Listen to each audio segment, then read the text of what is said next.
मयंक, मुझे तुमसे कुछ बात करनी है। हाँ बोलो, क्या बात करनी है? मुझे शॉपिंग के लिए 15,000 रुपये चाहिए। ठीक है, मैं ट्रांसफ़र कर दूंगा। हाँ, मुझे भी तुम्हें एक बात बतानी है। बोलो। वो एक्चुअली ना, आज मेरा भाई आ रहा है, तो तुम एक काम करना, उसके लिए नाश्ता बना देना। 1 मिनट, तुम्हारा भाई आ रहा है यहाँ पर? वो क्या करने आ रहा है यहाँ पर? अरे यार, नेक्स्ट मंथ ना उसके एग्ज़ाम है, तो प्रिपरेशन करने के लिए यहाँ आ रहा है। तुम्हें पता तो है ना, गांव में चीज़ें उतनी इजीली नहीं अरेंज हो पाती हैं। यहाँ मेरे पास सारी फैसिलिटीज़ हैं और मैं चीज़ें अरेंज कर लूँगा, इसलिए मैंने उसको बोला कि तू यहीं आ जा। अच्छा, सुविधा है? क्या सुविधा है? सुविधा है तो इसका मतलब ये थोड़ी है कि आश्रम बन गया ये। मैम, ये सब ना बहाने होते हैं। जिसको पढ़ना होता है ना, वो गांव में ही बैठे बैठे कर लेगा, और जिसको नहीं करना होगा ना, वो कहीं भी नहीं कुछ कर पाएगा। समझे? और एक बात बता दूं, वो इस घर में नहीं आना चाहिए। अगर वो इस घर में आ गया ना, तो मैं इस घर से निकल जाऊंगी। समझे तुम? अब तुम्हारा फैसला है कि तुम उसको घर में लाओगे या मुझे घर से बाहर निकालना चाहते हो। यार शीतल, क्या बकवास कर रही हो तुम ये? तुम्हें पता है ना, वो मेरा सगा भाई है, खून का रिश्ता उससे मेरा। मैं उसको ऐसे कैसे छोड़ दूं यार? माँ पापा ने भी बोला है कि बेटा उसे शहर में ले जा, शहर में थोड़ी अच्छी पढ़ाई हो जाएगी उसकी, गांव में चीजें नहीं अरेंज हो पा रही हैं। वाह, मतलब तुम्हारे माँ बाप उसकी देखरेख नहीं करेंगे, लेकिन तुम्हारी बीवी उसकी देखरेख करेगी। क्यों? क्योंकि तुम्हारी बीवी नौकरानी है। अरे शीतल, मैंने ऐसा कब कहा कि तुम नौकर हो? मैंने तुम्हें कभी नौकर नहीं समझा, लेकिन तुम भी तो मेरी मजबूरी समझो ना। मेरे छोटे भाई की पढ़ाई की बात है, और माँ पापा ने बोला है कि गांव में नहीं हो पा रही है चीजें अरेंज। देखो मैम, मैंने तुम्हारे रिश्तेदारों का ना ठेका नहीं ले रखा, और हाँ, तुम्हारा खून का रिश्ता है, तुम्हारा भाई है, तुम्हारे माँ बाप है, तुम झेलो उन्हें, मैं क्यों झेलूं? मेरा क्या लगता है? मैं कुछ नहीं करने वाली, मैं तुम्हें साफ साफ बता रही हूँ। समझे तुम? फालतू की बकवास मत करो शीतल।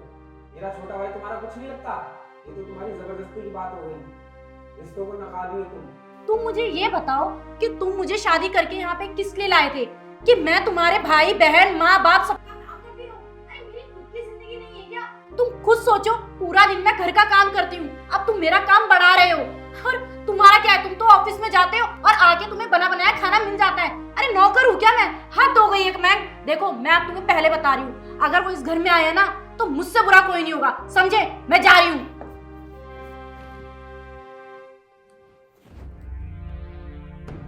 सुमित को फोन कर लेता हूँ यार, ये कहाँ पहुंचा, इसने भी फोन नहीं किया अब तक।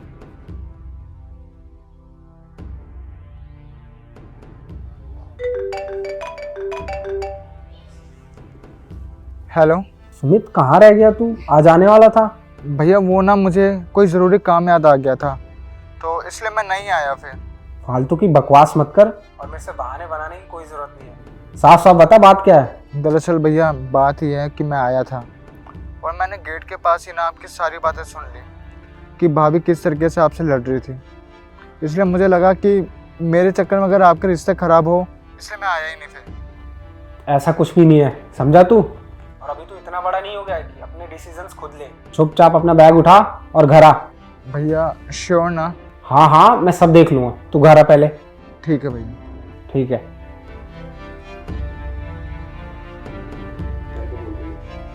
शीतल यार, एक कप चाय दे दो। हाँ, ला रही हूँ। ये लो चाय। शीतल बैठो, मुझे तुमसे बात करनी है। लेकिन मुझे तुमसे कोई बात नहीं करनी। मैं प्लीज़ यार शीतल, थोड़ी देर के लिए गुस्सा छोड़ दो ना, मेरी बात सुनो, प्लीज़ बैठो। देखो मैं, अगर तुम सुमित के बारे में बात करना चाहते हो ना, तो मैं यहाँ से चली जाऊंगी। मुझे उसके बारे में कोई बात नहीं करनी। यार शीतल, तुम फिर वही बातें लेकर बैठ गई।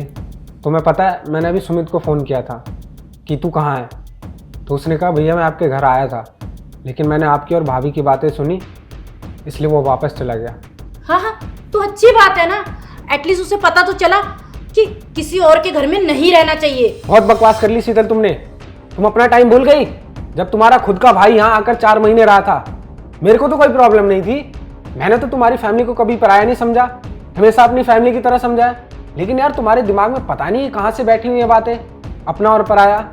तुम्हारा भाई 4 महीने यहाँ रहा था ना, यहीं रह के तैयारी की थी। अरे जब खर्चे मुझे चलाने हैं, पैसा लाकर मैं दे रहा हूँ तुम्हें, अगर तुमसे नहीं हो रहा तो मुझे बोलो, मैं नौकरानी रख लूँगा। और शीतल, तुम्हें एक बात बता दूँ, शादी ना 2 लोगों की नहीं होती है, 2 परिवारों की होती है। अगर मैं तुम्हारे परिवार को अपना परिवार समझ रहा हूँ, तो तुम्हें मेरे परिवार को अपने परिवार की तरह समझने में क्या प्रॉब्लम आ रही है? पता नहीं ये बात तुम क्यों नहीं समझ रही हो। और मेरा छोटा भाई, वो तो तुम्हें माँ की तरह मानता है। सारी बातें छोड़ो, मैं तुमसे एक बात पूछता हूँ, आखिर ये जो बिहेव तुम मेरे छोटे भाई के साथ करने के लिए,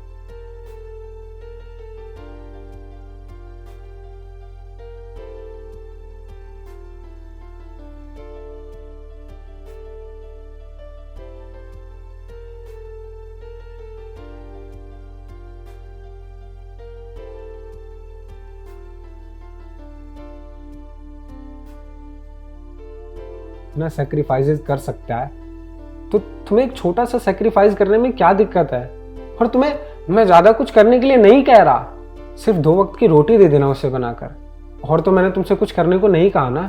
और शीतल, मानता हूं मैं तुम्हें उतनी फैसिलिटीज नहीं दे पा रहा, तुम्हारे घर में नौकर थे, लेकिन वहां तुम भी तो काम करती थी ना।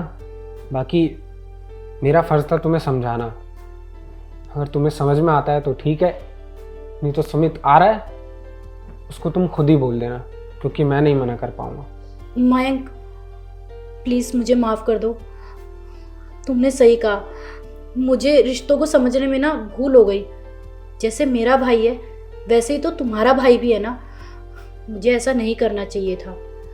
अब तुम्हारा भाई यहाँ पे आ सकता है, वो हमारे साथ रह सकता है, और जब तक मन करे ना वो तब तक यहाँ रहे, मुझे कोई प्रॉब्लम नहीं है। वो अपनी पढ़ाई पूरी करे, अपने ड्रीम्स पूरे करे, और मैं उसका साथ दूंगी, ये मेरा वादा है तुमसे। अरे सुमित, तू आ गया? आ यहाँ बैठ। हाँ हाँ सुमित बैठो।